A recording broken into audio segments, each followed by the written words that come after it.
नमस्कार। बारा जिला के सिमरौनगढ़ में रहल रेडियो बादल 89 मेगाहर्ट्ज तथा इंटरनेट ऑनलाइन के www.radiobaदल.com। ऐसा ही सरलाही जिला के गोड़िया में रहल धड़कन FM 91.8 मेगाहर्ट्ज तथा इंटरनेट ऑनलाइन के www.धड़कनfm.com। हमारो पात्रों साथे नेपाली पात्रों में एक साथ प्रसारण हो रहल बादल खबर में स्वागत करता हम नूर आलम बादशाह।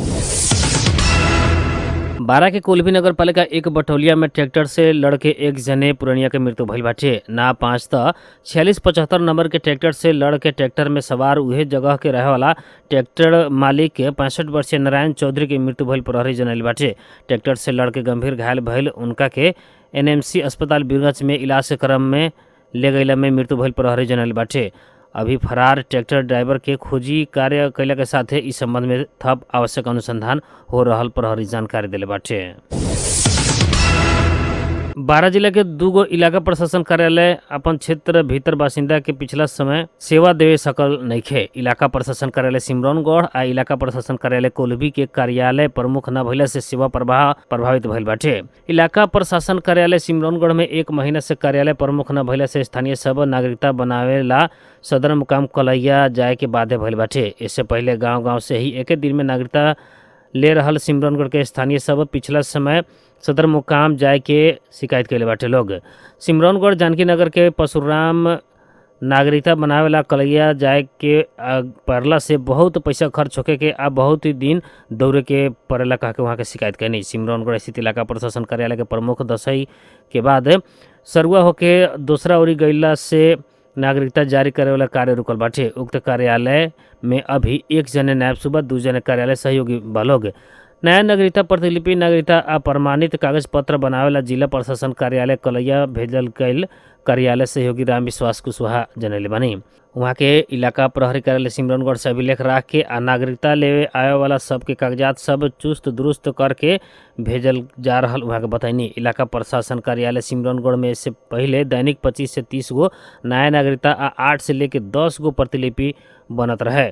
कोल्भी के स्थानीय सब भी नागरिकता बनावेला कलैया जाए में बाध्य भइल बाटे, जवना से जिला प्रशासन कार्यालय में काम के भीड़ बढ़ल। बारा के प्रमुख जिलाधिकारी नवराज साहब कोटा बतैल बानी। नियमित रूप में जारी कल जाइल नागरिकता प्रतिलिपि नागरिकता लेवे आए वाला सबके सेवाग्राही सबके भीड़ बढ़ला बाद गृह मंत्रालय में अधिकृत पठा देला बेर बेर अनुरोध कैला पर भी सुनवाई न भइल प्रमुख जिलाधिकारी साहब कोटा जनैनी। सरलाही के ईश्वरपुर में आगलगी में पड़ के एक युवक गंभीर घायल भइल बानी। ईश्वरपुर नगरपालिका 3 भक्तिपुर में काल दोपहरिया आगलगी भइला पर स्थानीय चंद्रेश्वर चौधरी के घर जर के नष्ट भइल बाटे। आगलगी में पड़ के चौधरी के 14 वर्षीय बेटा राम कुमार गंभीर घायल भइल जिला प्रहरी कार्यालय सरलाही जनैले बाटे। घर में लागल आग बुझावे के क्रम वहाँ के घायल भइल बानी। घायल युवक के स्थानीय अस्पताल में सामान्य इलाज बाद थप इलाज के खातिर राते ही काठमांडू भेजल गईल बाटे। आगलगी से घर सहित किराना दुकान, नगद, सोना चांदी, गहना समेत जरल चौधरी परिवार के 70 लाख रुपया से ज्यादा के क्षति भइल अनुमान प्रहरी के कईल बाटे। सरलाही के ऊख के उत्पादन किसान ऊख के मूल्य निर्धारण न भइले पर सस्ता में ऊख उद्योग के ऊख बेचे के बाध्य भइल बाटे। लोग जिला के ऊख मिल समय में भुगतानी दिले बाद ऊख उत्पादन किसान सब सस्ता मूल्य में सखर उद्योग के ऊख बेचे में बाध्य भइल बाटे। जिला में रहल ऊख मिल मध्य हरिवन नगर पालिका 11 स्थित रहल इंदू शंकर चीनी उद्योग बाहेक अन्नपूर्ण आ महालक्ष्मी शुगर मिल समय में ऊख उत्पादन किसान की भुगतानी कैले नइखे।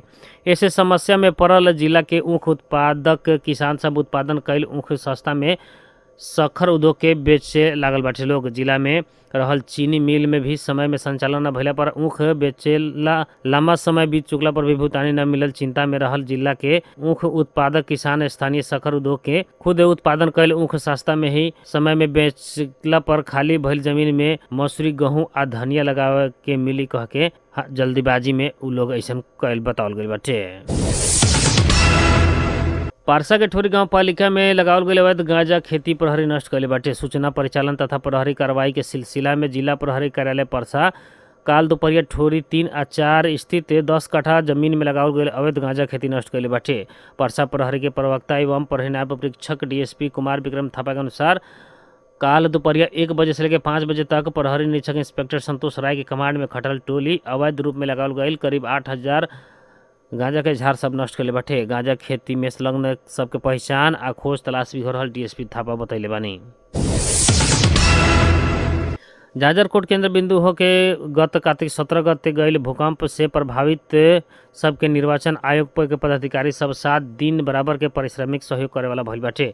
आयोग काल बैठल बैठक से आयोग के प्रमुख आयुक्त आयुक्त से 7 दिन बराबर के पारिश्रमिक सहयोग करे के निर्णय कैले बाटे। प्रदेश जिला निर्वाचन कार्यालय में कार्यरत कर्मचारी मध्य सचिव और सह सचिव से 3 उप सचिव और शाखा अधिकृत से 2 उससे ज्यादा नीचे के कर्मचारी सबके एक दिन बराबर के पारिश्रमिक सहयोग करके निर्णय भइल आयोग के प्रवक्ता शालिग्राम शर्मा पटेल जानकारी दिले बानी। भूकंप पीड़ित के राहत आ पुनः स्थापना के उक्त रकम प्रधानमंत्री दैवी प्रकोप उद्धार कोष मार्फत भेजल जाई कहनी। जाजरकोट के रामी डांडा केंद्र बिंदु बना के बीतल 6.4 मैग्नीट्यूड के भूकंप में पड़ के 153 जने की मृत्यु भइल रहे। भूकंप से 26,557 निजी घर पूर्ण रूप में तथा 35,455 घर आंशिक रूप में क्षति भइल रहे।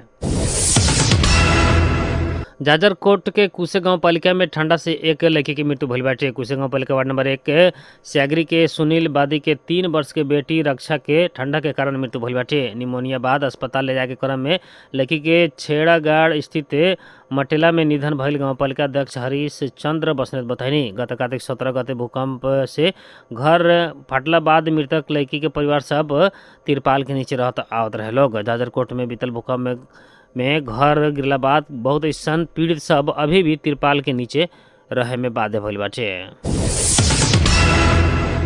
मध्य प्रदेश सभा में 7 संसदीय समिति के सभापति चयन पूर्णता पहले बाटे। बाकी 2 संसदीय समिति के सभापति चयन भइले बाद संसदीय समिति पूर्णता पहले बाटे।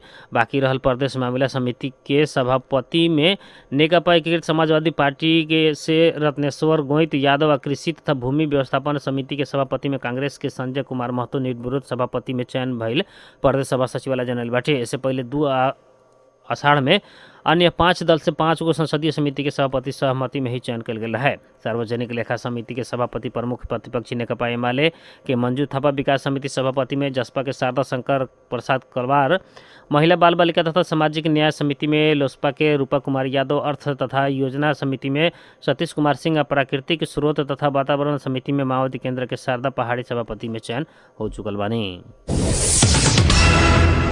राष्ट्रीय स्वतंत्र पार्टी संहिता खारिज करे के प्रस्ताव कैले बाटे। आज समाप्त भइल राष्ट्रीय स्वतंत्र पार्टी के केंद्रीय समिति आ संसदीय दल के संयुक्त बैठक से पारित कैल राजनीतिक प्रतिवेदन में प्रदेश संरचना खारिज करे के उल्लेख कैले बाटे। सभापति रवि लम्बी छाने से पेश कैल प्रतिवेदन में प्रदेश प्रति जनता के असंतुष्टि देखल गए दावी बाटे। प्रदेश के नेता व्यवस्थापन के खातिर बनाल गई संरचना बाका के वहाँ के उल्लेख कैले बानी। अभी प्रदेश संरचना दल के नेता कार्यकर्ता व्यवस्थापन करे के खातिर बनाल गए जैसन प्रतीत होखेला आ एक हद तक देखला पर अब ऐसन भी बाका के लागेला। अपन उपादेयता पुष्टि करेला न सकला पर आम नागरिक के प्रदेश स्तर के संरचना प्रति संतुष्टि बाटे। प्रतिवेदन में लिखल गई बाटे नागरिक के आवाज़ सुने न सुने जैसन करे के, असंतुष्टि देखल न देखल जैसन करे के, नागरिक के भावना बुझे न बुझे के जैसन करे वाला दल राजनीतिक दल होखे नहीं के सकत। ऐसा ही प्रदेश संरचना बारे नागरिक के धारणा असंतुष्टि में हमनी भी बारम्बार आवाज़ उठा रहल बानी। प्रदेश संरचना परिवर्तन के आवश्यकता रहल बाटे। इजराइल आ हमास द्विपक्षीय बीच जारी युद्ध विराम के थप 1 दिन लंबा करे के जानकारी दिले बाटे। इजरायली सेना बंधक सबके रिहा करे के प्रक्रिया जारी रखेला मददकर्ता सबके प्रयास के ध्यान में रखत हमास संघे के युद्ध विराम कायम रहे के बतैले बाटे। यह बीच हमास इजराइल संघे के युद्ध विराम 1 दिन के खातिर लंबा भइल आ अब 7वां दिन में भी लागू होके जनावल गइल बाटे। समाचार एजेंसी रॉयटर्स से जानकारी दिले बाटे हमास इजराइल बीच बंधक सबके लेके भइल समझौता गत सुख से लागू भइल बाटे, जवना अंतर्गत हमास कुछ इजरायली बंधक सबके रिहा कर रहल बाटे त बदला में इजराइल अपन जेल से कुछ फलस्तीनी बंदी सबके भी रिहा कर रहल बाटे। ई अवधि में युद्ध विराम लागू होखी, साथे सहायता आवश्यक और दवाई से भरल ट्रक सब गांजा प्रवेश कर रहल बाटे। ई युद्ध विराम के आज 6वां दिन बाटे। बादल खबर में मौसम संबंधी जानकारी। रेडियो बादल 89 मेगाहर्ट्ज द्वारा मापन कल गेल अनुसार सिमरौनगढ़ लगातार आसपास के क्षेत्र के अभी के न्यूनतम तापक्रम 21 डिग्री सेल्सियस रहल बाटे। ऐसे आज सवेरे 23, दोपहर 28 और रात में 19 डिग्री सेल्सियस तापक्रम रहे का अनुमान कल गेल बाटे। ऐसे आज सवेरे 6:36 में बेर उगल है तो संझिया 6:11 में बेर डूबल बाटे। बारह जिला के सिमरौनगढ़ में रहल रेडियो बादल 89 मेगाहर्ट्ज तथा इंटरनेट ऑनलाइन के www.radiobadal.com ऐसे ही सरलाही जिला के गोड़िया में रहल धड़कन FM 91.8 मेगाहर्ट्ज तथा इंटरनेट ऑनलाइन के www.धड़कनfm.com। हमरो पत्र साथे नेपाली पात्र में एक साथ प्रसारण हो रहल बादल खबर से प्राविधिक मित्र रुस्तम सहित हम नूर आलम बादशाह के विदा दी। नमस्कार।